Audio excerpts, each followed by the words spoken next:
बिस्मिल्लाहिर्रहमानिर्रहीम। अस्सलाम वालेकुम। आप देख रहे हैं यूट्यूब चैनल आम सी बातें।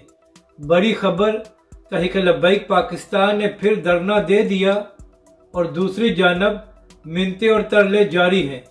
इस वीडियो में हम इसी के मुतालिक बात करेंगे।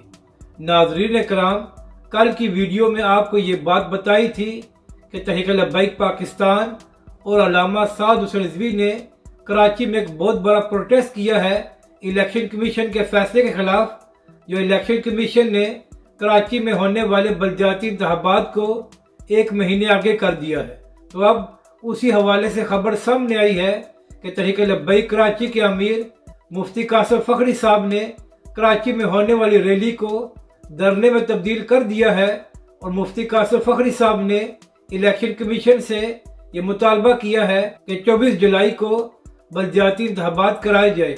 मुफ्ती कासिम फखरी साहब ने कहा है कि इलेक्शन कमीशन ने खुद 24 जुलाई की तारीख दी थी, तो अब भागने का सवाल ही पैदा नहीं होता।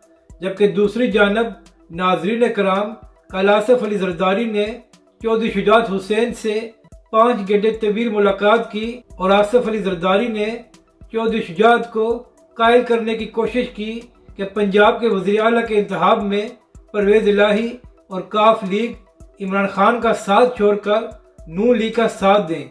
अभी तक की खबरें यही हैं कि आसिफ अली जरदारी की मिन्नतें और तरले काम नहीं आए और काफ लीग का यही फैसला है कि वो इमरान खान साहब के साथ अपने इत्तेहाद को बरकरार रखेंगे। लेकिन अब देखना यह है कि जब वज़ीर आला के लिए वोटिंग होगी तो उस वक्त कोई सरप्राइज सामने आता है या नहीं। अपनी राय का ज़रूर इजहार करें कि आपको ये वीडियो कैसी लगी और हमारे इस चैनल को भी सब्सक्राइब करें।